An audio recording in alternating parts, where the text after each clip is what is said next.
Tugabaita Fred Sebata bwe tuba tugera ku Fred Sebata oyinza okugamba nti omu ku basajja abakyasinze okuba hit ennyimba ezigatta amaka obufumbo okusomesa byonna asobodde okuba ate ng'akoze ebyafaayo bingi nnyo mu kisaawe ky'Endongo. Wiiki ewedde omukulu ono yasobola okuba ate ng'avaayo ku lugo gwa Facebook n'ategeeza nga bw'omanyi nti enteekateeka egenda mu maaso bannaffe abaawuma baagala okulonda baani abayinza okukiikirira abayimbi ab'enjawulo. Omukulu Fred Sebata yateekayo okusaba ng'ayagala okukiikirira abayimbi b'akadongo kamu. Awo nno omukulu yeekuba engalike bwe yalaba ng'omukyala gwe bayita Jackie Nabwami avuddeyo ate ye omukulu n'abivaamu. Abamu ne bagamba oba ntondo onna omukulu ono namufunyeeko n'atubuulira yatugambye nti olw'ekitiibwa kyayina mu Ndongo ne music gwasobodde okuba ate ng'akuba omuzito toyinza mugeraganya na muyimbi ayina nnyimba nnya.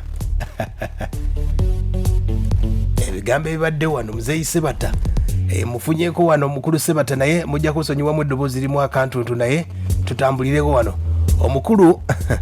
agamba yeewunyiza nnyo Nabata yeewunyiza nnyo Jackie Nabwami. Tutandikire wano. Naye nga nze nali nvuddeyo nga nzize butereevu nga manyi nti nno nzize ku ntebe eyo okugituulako nsobole okubaako byentereeza okusinziira ku experience gye nnina ku ludda lw'akadongo kamu. Naye bwe nalanga omuntu ate waliyo omuntu avuddeyo naye nga bwe ndaba standard size naki nga tetutuukana kubanga singa twabadde tulina muntu omulala gutuvuganya naye nga yabadde ategerekeka. Ate n'ekirala okuvuganya kwaffe twandibadde mu public wandibadde eno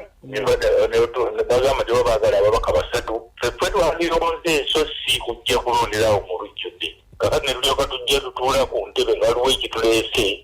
association kyetusindisa okukola okukiikirira kakati nagaba nga ebigendererwa nga sibitegeera ne ŋŋamba konza kino ndooza nze oyinza okubaawo osanga nga nze nabula. Ayaya Sebata agamba nti yali nga eyabula. Mubuzizzaako nti yatidde katengo oba agambye olw'ekitiibwa ate omukyala yamwesimbyeko talina kyayinza kukola. Wulira kati ate erinnya lyange liba lifweeba mu ntebe etaliimu senga mbadde ngenze kuvuganya eri waggulu kubanga nakyo nkisobola okuvuganya ku ntebe eya waggulu kukyo naye kati nze nali nzize okusooka nga njagala nnyo ntereeze ng'ebirowoozo byange bizze kutereeza bamanye nti weetuli kubanga kati waliwo n'engeri gye batamanye nti weetuli ate nga batamanya nti n'oluusi music ono waffe gwobe gwe bayita owa wansi n'ebirala nti ate yazimbirwako bano abalala music w'ebika ebirala kubanga omusic w'ebika ebirala tumukoppa bukobi okuva mu mawanga amalala naye ffe tuyina owa wano kaakati nno ekintu kinagenda okulaba nga ate nze kiba kinfu ebyamu kugamba omuntu oyinza okugenda ng'omenya ebiti byange byendimu ng'olaba kakati ate ng'oyo omukyala teyavuddeyo nga talina wadde kwota ya mukulu Lord Fred Sebata yayingira olwokanono olw'okulembera ekibiina ky'abannaffe abayimbi ba Wuma ab'akadongo kamu. Yayina manifesto ye ng'agamba nti ayagala obwenkanya wakati wa kadongo kamu n'ennyimba endala ng'ayagala okusitula omutindo gw'akadongo kamu ng'ayagala okumalawo obuzibu obweyolekera naddala mu kutegeka ebivulu by'akadongo kamu ng'ayagala okuzzaawo ebibiina by'akadongo kamu. Omukulu Fred Sebata ye omukyala ono Nabwami ne namufunyeeko n'agamba nti omukulu Sebata yatya buti. Sooka owulire. Enteekateeka eyo eryetya kuba abantu baagala okumanyaako kiri kitya kati? Ngenda okubanga nkiikirira kyakadongo kamukuma abadde nesimbyewo n'omwami Lord Fred naye nga bw'obimanyi ndi mukyala mukozi ekifo n'akindekera n'aŋŋamba omukyala Nabwami ekifo kati kamulekere abeere nga akiikirira ensebo. Mukulu Sebata wuuno agamba nti oyo eyafunye omukyalo oyo alina ennyimba nnya Sebata alina ennyimba nga 10. kugamba kati olaba nti ate ndowooza gundi eyandiyambizira upcoming kubanga nze ndaba ye kati kubanga toyinza gamba omuntu wa nnyimba ezisuka mu 10 ate ekyo tali okuvuganya okugeraageranya n'ow'ennyimba ennya betta tulize kuvuganya nali manyi nti yewalaba n'alaba nga neesoddeyo nti ajja kubanga olwokana aluvaamu n'amanya nti mukadde waffe azze azze okuweereza okusinziira naye ndowooza kati kino kirina kutegeeramu ebigendererwa ebyala bisinza kutegeera bulungi. Mukulu Sebata ayogeddeko ku manifesto ye agamba nti bingi nnyo byabadde asuubira ebyokukyusa Kadongo Kamu naye obukondo Sebata yaliko chairman w'abayimbi ba Kadongo Kamu myaka gya 9. Ebintu bijja kugenda nga bitereera mpola bajja kubugenda nga beekereza kubanga kati omuntu ogamba nti Fred Sebata yafulumye naye nawe otekubuuza ebibuuzo lwaki yafulumye obanga oli mukulembeze mutuufu. Mukulu Sebata omukyala Nabwami agamba nti muze yayinza okuba anyiize bunyiizi naye bino byabadde byakuvuganya mulembe gw'abavubuka kola. Siyinza kumanya kubanga munnange okubanga obadde weesimbyewo n'omuntu n'akeera ku mata n'akola ekiwandiiko n'agamba nti kulekedde siyinza kumanya nti oba yadde anyiize oba yadde abadde simanyi mukama wange naye nateera okugira nga ku makya ng'ekiwandiiko kiyise nti abadde yeesimbi abadde bwe tubadde tuvuganya ng'abiggyeemu enta. Essebo ye Jackie Nabwami oyo yakuba akayimba Jaka. Akayimba ako bakakuba mu 1996 yangamba yalina emyaka nga 17 namubuuziza lwaki teyaviiridde Muzeeyi Sebata agambye ye yasookamu ate lwaki amuviira. Ndowooza abaamunyonnyola be batamanya kiki kubanga engeri gyali omusajja mukulu ate nga wavunaanyizibwa mu ndongo. Nze nasooka okuzijjayo empapula ne mmaliriza okuzijjayo ne mmala wiiki 2 ne tutuuka ekiseera ky'okuzizaayo ye naye ne bakimuyingizaamu kati agenda okutegeera nti gyendi nze nali najjayo dde empapula ku kyesimbako ekyo yakindoza lwakitegeera n'akitunulamu n'agamba nzika nkimulekere. Oyo nno omukyala yalemesezza omukulu Fred Sebata n'ava okukiikira abayimbi ba Kadongo Kamu. Enteekateeka eyo era ebimu ku biri mu manifesto yange ebyokuba nga nkomya ebibiina byonna ebyali biweddemu amaanyi n'abayimbi abamu abaali baweddemu amaanyi okubanga kyakola byonna biri mu gundi yange okubeera nga tudda ku ntikko. Ye bwategeezezza Fred Sebata nayogeddeko naye nga agamba nti ensonga zino zonna nga bwe zitambudde agambye music yagwa owa Kadongo Kamu abadde ayina ebirooto manifesto ebadde eyina bingi nnyo naye agambye ate bamulemesezza akola atya naye kabirabe bulabi. Era bye byadde bindeese ennyo okusinga nti bw'otunuulira ennyo Kadongo Kamu nakulembera ku bibiina nga byabiri mu bitaano naye nga byonna bitambula mu ggwanga muno ng'era bikola bulungi. Olwaleero kuno bijjogerera tewali ekibiina ekimu weekiti ekyetengeredde ku bakozi baakyo wabula bakuŋŋaanya buli omu n'akuŋŋaanya abantu benga 50 n'abaleeta ng'atuusa ayinza obutasobola ne basosola bulungi n'abakozesaamu bakozesezaamu gundi ogenda okulya nti ate kati baawukanye ate bino bwe biti abalala bagase mu mizannyo zanyeegyo abalala buli omu kwegamba kaakati tulina omulimu ogw'okuzaawo ebibiina kubanga buli kibiina kyalinga kirina abantu 35 naye nga omukulembeze waakyo ali omu. Kwe twalina ebibiina bya 45 olaba nti abayimbi abo balireetawo ekintu ekigamba nti no buli muyimbi aba yenkana ne munne oba oli wa bigambo 3 wenkana n'ow'ebigambo 10 naawe bonna bali bayimbi akatandika kati balina bakyalina obulimu ogwo okujjamu abantu abateeka emitendera gyabwe waliwo bwe twandiyise prominent musician abaludde mu kintu ekyo kakati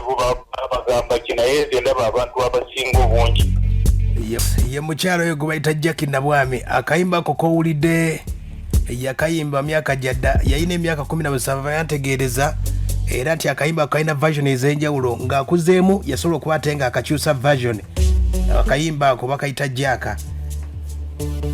Omukulu Sebata wuuno eyasobodde okuba ate ng'ava mu bannaffe abawuuma n'agamba nti tagenda byesimbawo olw'okuba nti omwana alina ennyimba nnya zokka ate amwesimbako. Agambye nti ne bayinza okulonda mu wuuma abamu bayinza n'obutakolera ddala obusobozi bayinza okuba tebabuyina. Muzeeyi yanyiigidde ddala nno. Ndaba tebakijjumbidde nnyo nti kugamba kyesuse okubanga kiyamba nnyo buli muntu abazze kugamba kukiyamba buyambidde omuntu ayimbi ayingira ekitegeeza ati ayinza n'okufuuka pulezidenti w'ekiwauma wenda aba wange naye ndowooza oyinza kuba sanga sikitegeera bulungi naye nga kyemmanyi nti nno bajja kutereeza oluvannyuma naye ekibi mu kyo bayinza okufiirwa abantu ababadde bakola obulungi ate ne bayingiza abatasobolera ddala kukola wadde akatono bwe kati balina okukozesa obwongo bungi nnyo kati fe tubadde bituleese okujja okuwabula kubanga fe watulengerako oluusi kiwanguko nyina amagezi nga naye si masome nnyo naye ng'ate amagezi ge bayita amazaale agayinza okukulembera ekimaaso ne galengera ku kintu ekiri mu maaso. Muzeeyi Sebata mubuzizza ku kibiina kyaffe ekyamatendo kiri kitya? Matendo omukulu ono Fred Sebata ngambye nti matendo olw'embeera nti covid yajjawo naye bakyekwatakwata kiri bwe kiti. Laba tuli awo kungalawo laba covid yatugoya ate nze yansanga ndi mulwadde okumala ebbanga emabega kakati covid netugoya kakati tunoonya ngeri gyetutandikamu n'ebibiina ebirala ebibaddewo byomwanoonya asinziira atya tetwafuna buyambi bwonna kakati tusobola tulyawo bwetyo twatulowooza n'okutunda ku nnyimba zaffe waliwo omukulu omwatugambye nti agenda kuzigula ekyo nakyo nekirinyibwamu eggere emizifu ye gyegiri waggulu gyetwandibadde tuzze okugenda tugonjoola nga tulaba kiki ekigaanyi kubanga kati woba olaba nga ntunda ennyimba zange okubaako wetutandikira sobole okusasula amabanja g'abantu olina gyolaba nga byewuunya.